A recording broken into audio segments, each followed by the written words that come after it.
तो दोस्तों, कैसे हैं आप? उम्मीद करूंगा कि आपका जीवन मस्ती और मौज से भरा हुआ होगा, जैसे हमारे नबी का।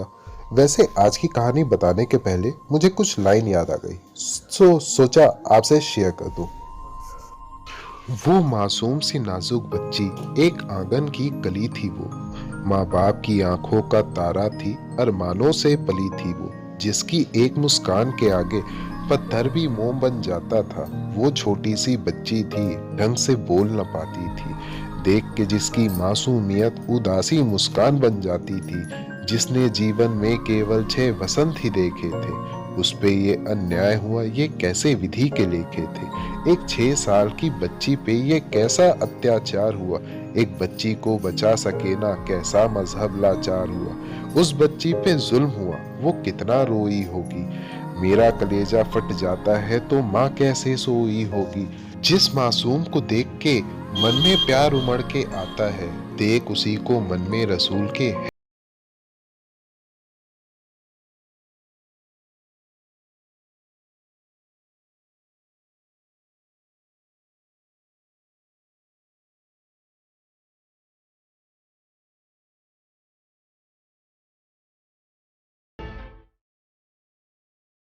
दोस्तों, खादीजा के इंतकाल हुए अभी 3 महीना भी ना बीते थे कि मोहम्मद ने महसूस किया कि दुनिया में बीवी के समान प्यारी और कोई चीज नहीं है। मुसीबत बढ़ती ही जाती थी। घर में कोई ढाढ़स बढ़ाने वाला न था। बस दूसरी बीवी की तलाश करने लगा।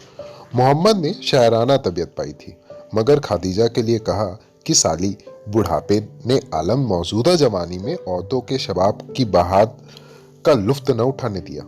ये कुव्वत तसव्वुर की एक और तराना हुआ। दुनिया की औरतें दिमाग में उतर गई। बहिशत की हूरों का ख्याल आने लगा। सचमुच औरतों की खूबी कंवारेपन में है, और मोहम्मद ने कुंवारी औरत से शादी की। वह आयशा थी। आयशा अबू बकर की लड़की थी। अबू बकर और मोहम्मद की उम्र लगभग एक सी थी, सिर्फ 2 साल का फर्क था। मोहम्मद और अबू बकर में अबू बकर मोहम्मद से 2 साल छोटा था। अबू बकर बहुत जल्दी बिना किसी हिला हवेली के मोहम्मद पे ईमान लाया था, और आयशा उसकी दिलबंदी थी। आयशा की उम्र उस समय 6 या 7 साल की थी। मोहम्मद ने इससे कम उम्र की लड़की पर, जो उम्र में उसकी पोती के बराबर थी, अपनी नीयत क्यों ठहराई। कितने ही लोगों का ख्याल है कि अबू बकर को रिश्तेदार बनाना था। प्रथम तो ये कि जब अबू बकर मोहम्मद के दीन पर ईमान ले आया और उसे खुदा का रसूल मान लिया, उसकी आज्ञा को खुदा की आज्ञा मान लिया, तो इस प्रकार और निजी ताल्लुक की जरूरत ही ना रही। लेकिन मान लो वह ईमान का रिश्ता कमजोर दिखाई पड़ता था, तो उसकी मजबूती का सबसे अच्छा ढंग तो ये होता कि मोहम्मद अबू बकर की लड़की को अपनी लड़की बना लेता और उसकी शादी अपने हाथों से करवाता, उसका दहेज देता और उसका बाप बन जाता। खैर, मोहम्मद और आयशा का निकाह हुआ, परंतु जरा इधर भी ध्यान दीजिए। आयशा नाजुक और हल्के बदन की थी, इसलिए पालकी उठाने में बोझ का अंदाजा नहीं हुआ, और पता नहीं चला कि आयशा अंदर बैठी है या नहीं। अब आयशा लाचार हो गई। वो वहीं बैठी रही कि अब कोई लेने आता है, लेकिन कोई ना आया। आखिर इस इंतजार में सवेरा हो गया और कोई भी ना आया। संयोग से सफवान अपने ऊँट लिए उधर आ निकला। आते ही उसने आयशा को पहचान लिया और बिना कुछ बातचीत किए आयशा के सामने ऊँट बैठा दिया, और आयशा भी उस पर उछल के बैठ गई। अरे अरे, गलत मत सोचिए, मेरा मतलब है ऊँट पे बैठ गई। अंततः एक रात एकांत में गुजारने के बाद फिर अपने प्यारे नबी मोहम्मद के पास पहुंची। इस हालत में बेचारी आयशा और कोई उपाय न दिखकर अपने माँ बाप के घर चली गई। आयशा के माँ उसके दिल बहलाती रही, मगर आयशा का दिल कहाँ बहलता। उसके दिल में तो गम की गांठ थी जो दूर न होती। इस परिवर्तन के कारण मोहम्मद के नाम पर दाग लग गए। उसके रौब में भी फर्क आ गया। अंत में अली और उस्मान से राय ली। अली ने कहा कि आयशा की दासी से इस घटना की सफाई ली जाए। सलाह नेक थी, मगर अली के लिए यह राय बड़ी बुरी साबित हुई। आयशा इस गुस्ताखी को मरते दम तक न भूली कि अली ने, जो खुद मोहम्मद का दामाद है, इसकी इज्जत पर शक किया। अब अली से आयशा की विकट शत्रुता हो गई। खैर, इस पे हम कभी और चर्चा करेंगे। अब मोहम्मद के लिए दुविधा थी। एक तरफ फातिमा का पति अली और दूसरी तरफ उसकी प्यारी बीवी आयशा। अब मोहम्मद किधर जाए और क्या करे। आखिरकार घर में घरेलू लड़ाई की जड़ बन गई। मोहम्मद आयशा के कमरे में गए और उसके माँ बाप के सामने सारी कहानी को सुना देने की अर्ज की।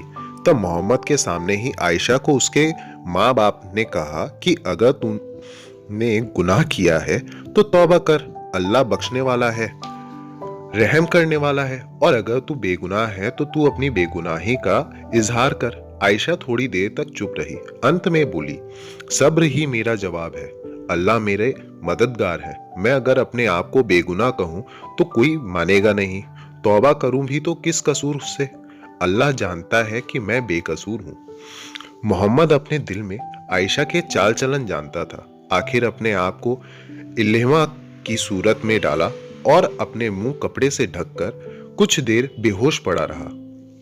आखिर अपने माथे से पसीना पोंछते हुए उठा और कहा, आयशा खुशी मना, अल्लाह ने तेरी बेगुनाही की साक्षी दी है।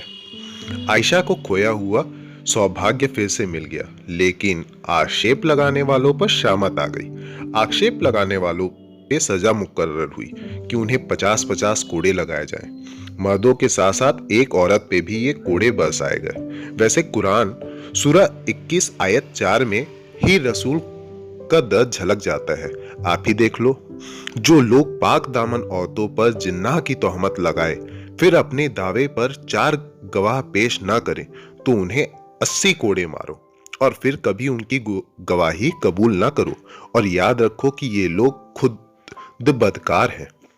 अब आपको नबी का दर्द तो समझ आ ही गया होगा। वैसे मेरी बात को कुरान की सूरा 33 आयत 53 भी साबित करती है। ए ईमानदारों, तुम लोग पैगंबर के घर में ना जाया करो मगर जब तुमको खाने के वास्ते इजाजत दी जाए, उसके पकने का इंतजार ना करो मगर जब तुमको बुलाया जाए तो जाओ, और फिर जब खा चुके हो तो वहां से चले जाओ। और बातों में ना लग जाया करो क्योंकि इससे पैगंबर की अजियत होती है तो वह तुम्हारे लिहाज करते हैं, और खुदा तो ठीक से झेपता नहीं। और जब पैगंबर की बीवियों से कुछ मांगना हो तो पर्दे के बाहर से मांगा करो। यही तुम्हारे दिलों और उनके दिलों के वास्ते बहुत सफाई की बात है। और तुम्हारे वास्ते ये जायज़ नहीं कि रसूल खुदा की अजियत दो, और ना ये जायज़ है कि तुम उसके बाद कभी उनकी बीवियों से निकाह करो। बेशक ये खुदा के नज़दीक बड़ा गुनाह है। अब भाई आप खुद ही समझदार हैं। यहाँ पे लोगों को रसूल क्या खिलाने बुला रहे थे, और जो लोग आ रहे थे वो क्या इतने ठरकी थे जो रसूल की बेगम से निकाह करना चाहते थे। अब ये तो आप खुद ही सोच लो। तो मिलते हैं अगली वीडियो में कुछ नए किस्से लेकर कुरान के।